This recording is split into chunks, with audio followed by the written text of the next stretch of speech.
Bismillahirrahmanirrahim. Allahumma salli ala Muhammed və ali Muhammed. Salam əziz izləyicilər, hər birinizi xoş gördük. Müəyyən mövzular ətrafında qısa olaraq sizinlə söhbət eləmək istəyirəm. Ümumi olaraq mövzumuz qəlbin hallarıdır. Qəlbin halları. Bu mövzu altında bir sıra məsələlərə, bir sıra mənəvi məsələlərə inşallah toxunacağam və bu mövzuda söhbət eləyəcəm. Quran-ı Kərimdən, ayələrdən istifadə eləyəcək, hədislərdən, İslam tarixindən, məxsusən İslam tarixində baş verən mühüm hadisələrə yer verəcək inşallah. Allah Quran-ı Kərimdə insanın yaradılışının səbəbini açıqlayarkən belə bir ifadə işlədir, belə bir ayə bizlərə təqdim eləyir. Allah buyurur: "Və ma xalaqtul cinnə vel ins illa liya'budun." Mən insan və cini mənə bəndəlik etsinlər deyə yaratdım. Mənə ibadət etsinlər deyə yaratdım. Baxın, İnsanın yaradılışında hədəf, məqsəd bundan ibarətdir. İnsan Allaha bəndə olsun, Allaha ibadət eləsin. İbadətin təbii nəticəsi, məsələn, deyirik ki, mərifətdir. İnsan ibadət eləyir, insanda sual yaranır da, İlahi, nə üçün bizdən ibadət istəyirsən? Nə üçün bizi ibadət üçün yaradıbsan? Bunun üçün yaranmışıq ki, gecə-gündüz Allaha ibadət eləyək, namaz qılaq, gecə namazı qılaq, oruç tutaq. Elə ancaq məqsəd bundan ibarətdir. Sonra gəlib deyirik ki, yox, təkcə quru şəkildə ibadətdən söhbət getmir. İbadətin təbii nəticəsi mərifətdir, insan mərifətə çatır, Allaha yaxınlaşır, Allahla tanışlığını çoxaldır.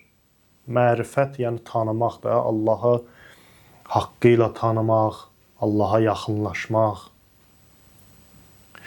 Amma hələ bu məsələyə giriş etməzdən əvvəl sözümüzün canı bu olsun.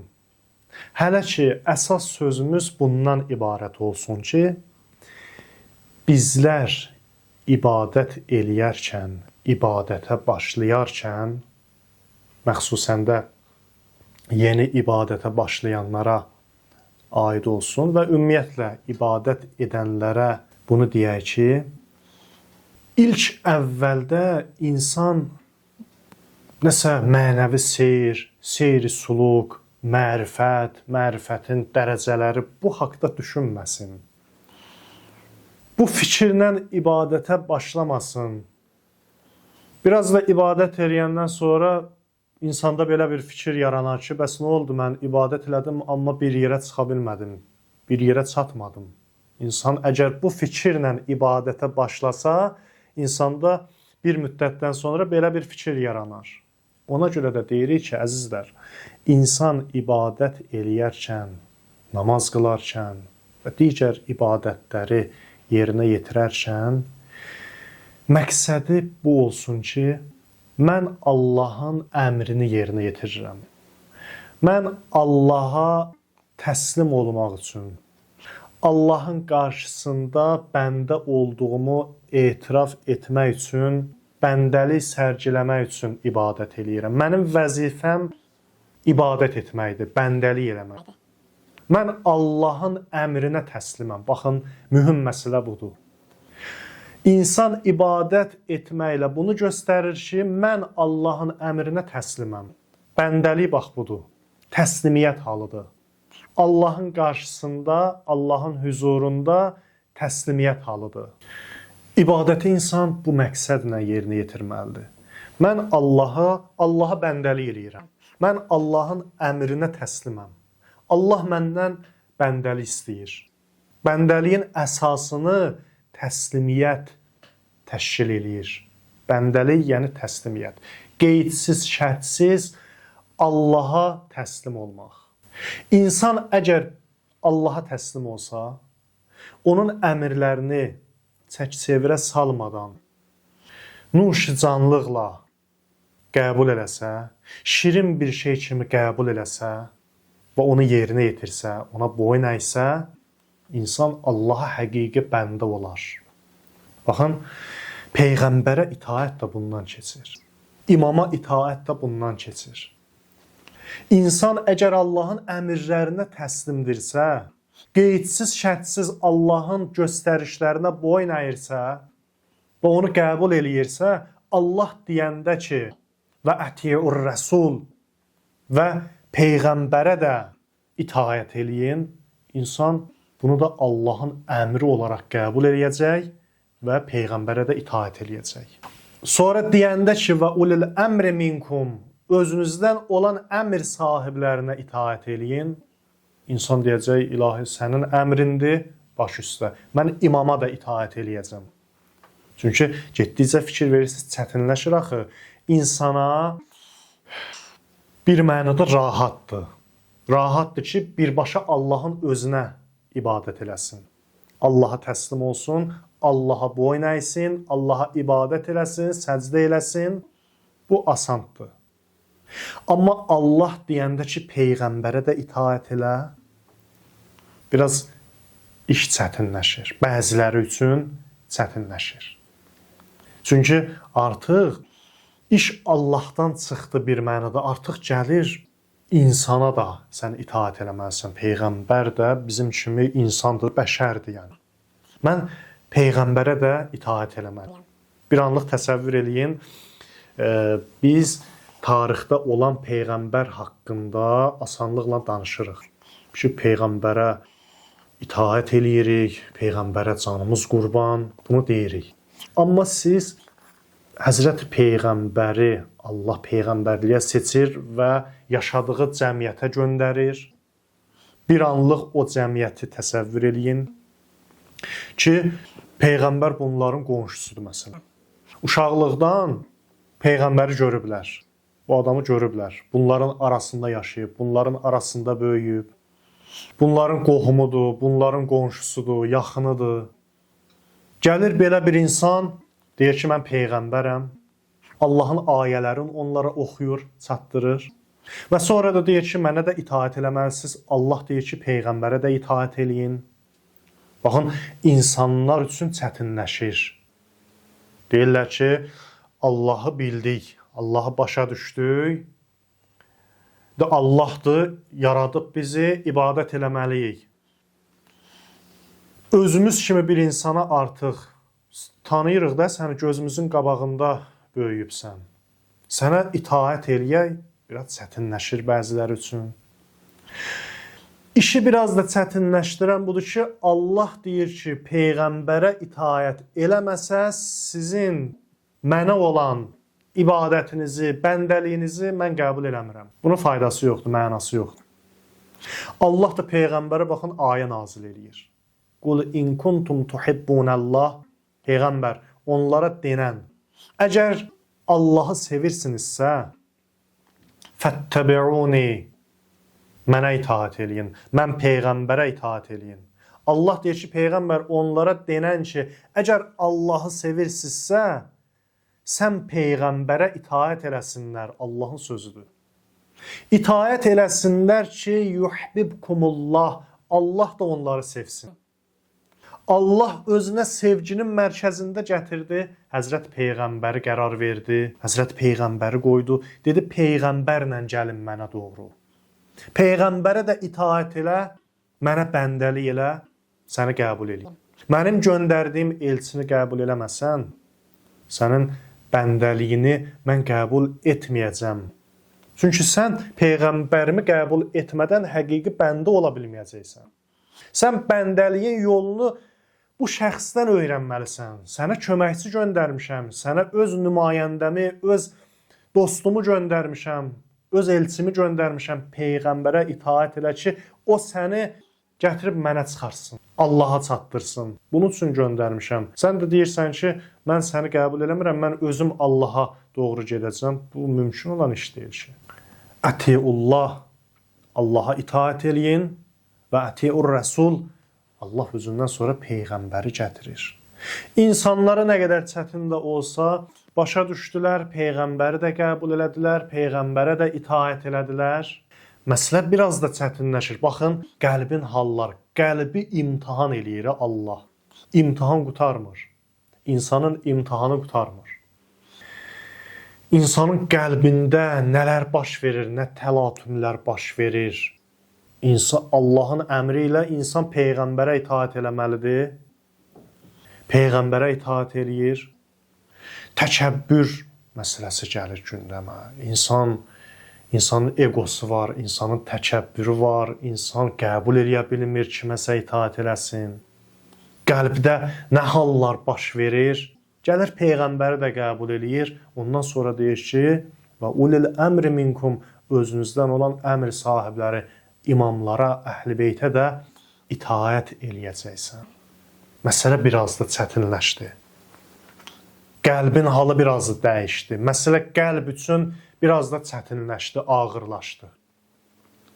Axı, bu itaət məsələsi də təkcə mən dildə dedim, itaət eləyirəm, məsələ bundan bitmir axı.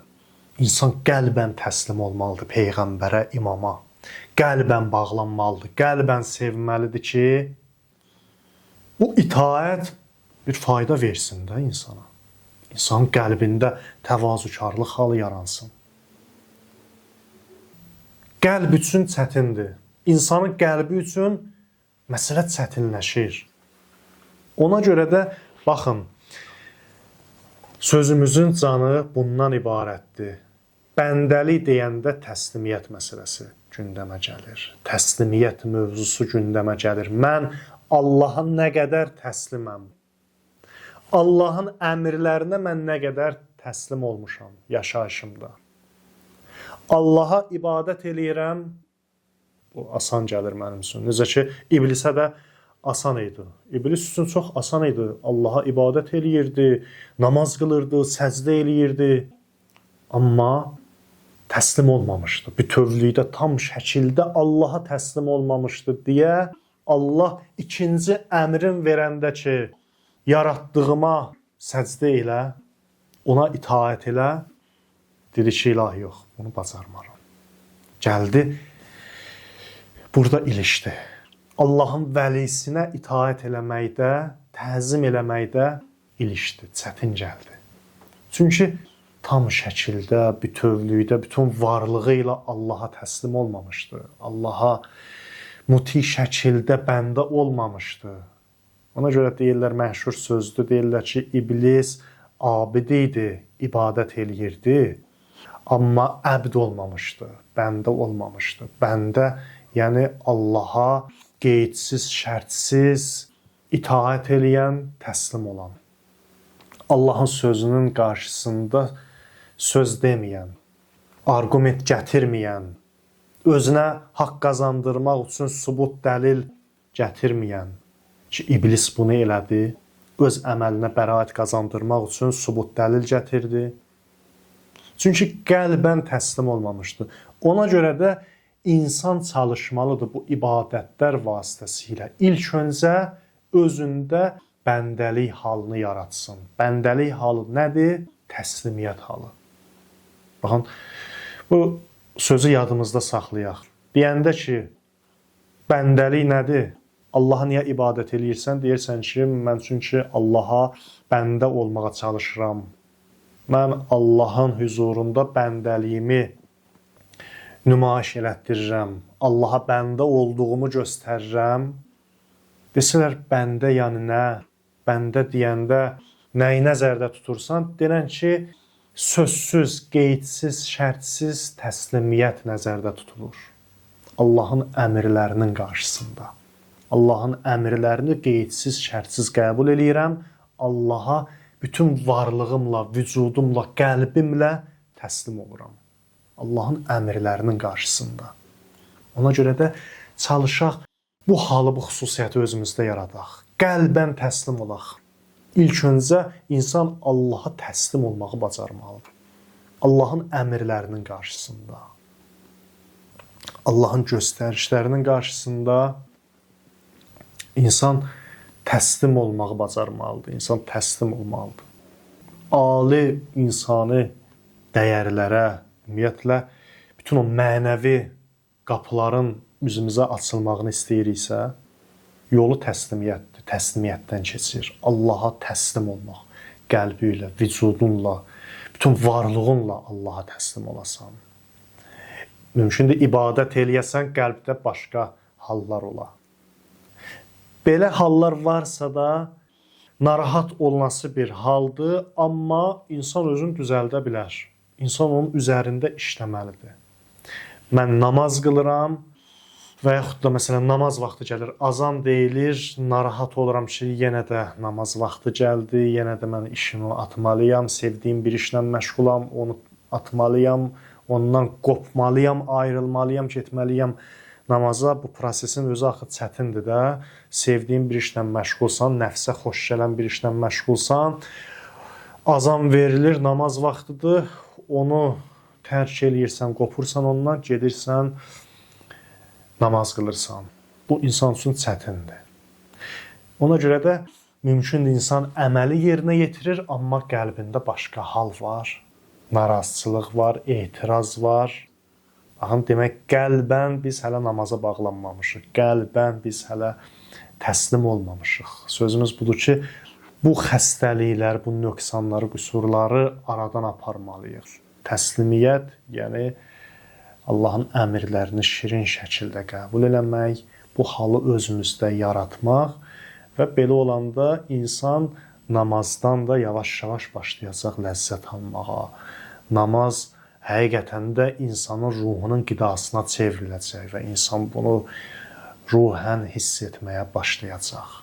Ona görə də mühüm olan qəlbin halıdır, qəlbin hallarıdır. Biz qəlbimizdən müğayət olmalıyıq. Qəlbimizə diqqət eləyək, görək Allahın əmrlərinə münasibətdə qəlbimizin halı necədir? Zahirdə əzalarımızla əməlləri yerinə yetiririk, bəs qəlbimizdə vəziyyət necədir? Qəlbim bu əmrləri necə qəbul eləyir? Qəlbimə xoş gəlir, ruhuma xoş gəlir bu əməllər, yoxsa ruhumda hələ etiraz səsləri var. Baxın, bunu özümüzdə tapaq, bunu özümüzdə kəşf eləyək və diqqət eləyək, bu hallarımıza diqqət eləyək. Yəni, narahat da olmayaq. Bu imandan çıxmaq demək deyil, bu dindən çıxmaq demək deyil. İnsan özü ilə məşğul olmalıdır, qəlbindən müğayət olmalıdır insan. Olurdu ki, səhabələrdə də belə hallar olurdu. Həzrət Peyğəmbərin yanında gəlirdilər, Peyğəmbərlə otururdular, vaxt keçirirdilər, mənəvi bir atmosferdə olurdular, mənəvi abu havada olurdular. Amma Peyğəmbərin yanından çıxıb gedəndən sonra yenə də o halların özlərində qoruyub saxlaya bilmirdilər, o haldan çıxırdılar. Ona görə də Həzrət Peyğəmbərin yanına gəlirdilər, deyirlər ki, ya Rəsulallah, bizdə belə hallar baş verir. Sənin yanında olanda hiss eləyirik ki, qəlbimiz doludur imanla. Amma sənin yanından ki, çıxıb gedirik, yenə də dünya işləri, ailə, uşaq, başımız qarışır, görürük ki, o hal bizdə qalmır, o haldan çıxırıq. Qorxuruq ki, olmaya biz münafiq olmuşuq, olmaya biz dindən çıxmışıq, narahat olurlar. Həzrət Peyğəmbər də deyir ki, narahat olmayın, bu münafiqlik deyil. Bu iki hallılıqdır, iki hallılıq. Qəlbinizin halı mənim yanımda olanda təbii olaraq başqa halda olur. Mənəvi abu havada olur, mənəvi atmosferdə olur. Sonra hədis var ki, buyurur, əgər daimi olaraq bu halda olsanız, daimi olaraq əgər bu halda olsanız, bu halı özünüzdə qoruyub saxlaya bilsəz, səhv eləmirəm, hədis belə olmalıdır ki, mələklərin sizinlə gəlib görüşdüyünü görərsiniz. İnsan o halı qəlbində yaşatmalıdır, qəlbində qoruyub saxlamağı bacarmalıdır. Deməli, sözümüzün yekunu belə olsun. İnsan ibadətdən, bu gözləntidə olmalıdır ki, mən ibadət eləyirəm, ibadət vasitəsilə bəndəliyimi Allahın huzurunda nümayiş elətdirirəm. Bəndəlik deyəndə də yəni təslimiyyət. Mən Allahın huzurunda təsliməm, onun əmrləri qarşısında təsliməm. Və insan bu halı təslim ola bilib, ola bilməyib və yaxud da nə qədər müvəffəq olub, bunu öz qəlbinə baxaraq hiss etməlidir ki, qəlbimin vəziyyəti necədir? Allahın əmrlərinin qarşısında qəlbimin vəziyyəti necədir? Qəlbimdə tam şəkildə itaət var, yoxsa hələ də etiraz səsləri qəlbimdə baş qaldırır? İnsan bunu özündə kəşf etməlidir. Allah bu işdə hər birimizi müvəffəq eləsin. Allah bu işdə hər birimizə kömək olsun və bizləri qəlbən Allaha təslim olan bəndələrdən qərar versin. Bugünkü söhbətimiz hələlik bu qədər. İnşallah növbəti söhbətlərimizdə də bu mövzunu davam etdirərik və hədislərdən, tarixi hadisələrdən də özümüz üçün nümunələr gətirərik ki, o hadisələrin də bizim qəlbimizin halı üçün mühüm təsirləri var. Bizə çox kömək eləyəcək o hadisələrdən istifadə etmək. Allah bu işdə hər birimizi müvəffəq eləsin inşallah. Vəssalamu aleykum və rəhmətullahi və barakatuhu.